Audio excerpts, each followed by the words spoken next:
নমস্কার। পশ্চিমবঙ্গের প্রাথমিক শিক্ষক নিয়োগের ক্ষেত্রে এনআইওএস ডিএলএড অংশগ্রহণ করতে পারবে কি পারবে না সেই নিয়ে কিন্তু একটা কেস আগামীকাল উঠতে চলেছে কলকাতা হাইকোর্টে। সকলে জানেন গত 28শে নভেম্বর 2023-এ কিন্তু সুপ্রিম কোর্ট থেকে যে জাজমেন্ট এসেছিল সেখানে কিন্তু বলা হয়েছিল যে এনআইওএস ডিএলএড সেটা 18 মাসের কোর্স এবং সেটি কোনোভাবেই ফ্রেশ রিক্রুটমেন্টের ক্ষেত্রে তারা অংশগ্রহণ করতে পারে না। তাদের যারা ইন সার্ভিস টিচার তাদের ক্ষেত্রে এটা প্রযোজ্য। তো সেই জন্যই কোর্সটা কিন্তু করা হয়েছিল। কোর্সটা কিন্তু ফ্রেশ রিক্রুটমেন্টে বসার জন্য করানো হয়নি। তো এটা হলো গত 30/11/2023-এর একটা অর্ডার কপি। তো দেখতে পাচ্ছেন যে এখানে যেটা বলা হয়েছে যে এনআইওএস ডিএলএড নিয়ে যে মামলা এখানে উল্লেখ করে দিয়েছে,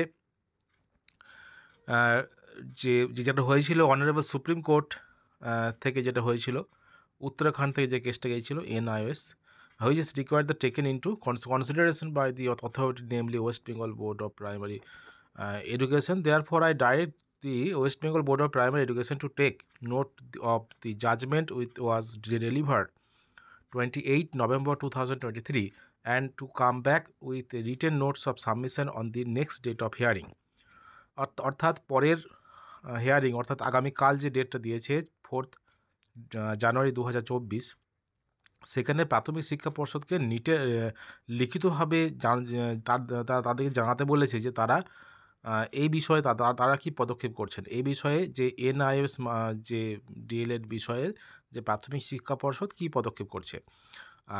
copy of the said written notes of submission of the given appearing parties, the written notes should be signed by any responsible officer of the board.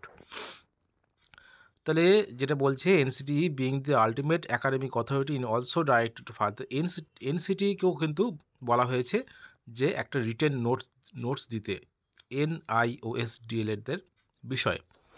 তো তারাও যাবে। তো appearing parties and produce before this court on 4th January 2024 in the তাহলে এখানে যেটা বলছে যে amended by the adding the party, I direct the petitioner of adding the, তাহলে যেটা বলা হয়েছে যে আগামী কাল অর্থাৎ 4th January 2024 when it will be taken up to 12:30 PM, অর্থাৎ দুপুর 12:30-এ কিন্তু এই কেসটা উঠবে। সেটাই কিন্তু অর্ডার দেওয়া হয়েছিল 4th জানুয়ারি। তো অনারেবল জাস্টিস অভিজিৎ গঙ্গোপাধ্যায়ের এই অর্ডার। তো কি হতে চলেছে কালকে প্রাথমিক পশ্চিমবঙ্গের ক্ষেত্রে, যেহেতু আমরা দেখেছি যে বিহার সরকার, আসাম সরকার এরা কিন্তু সুপ্রিম কোর্টের রায় মেনে তারা এনআইওএস ডিএলএডদের কিন্তু বাদ দিয়েছে ফ্রেশ রিক্রুটমেন্ট থেকে। পশ্চিমবঙ্গের প্রাথমিক শিক্ষা পর্ষদে তারা কি পদক্ষেপ করছে এবং এনসিটি কি বলছে সেটা কিন্তু সবই কিন্তু লিখিত আকারে কোর্টে জানাতে বলেছে। এবং আগামীকাল দেখা যাক কি হয়, কি অর্ডার আসে, কি রায় আসে এনআইওএস ডিএলএডদের বিষয়ে।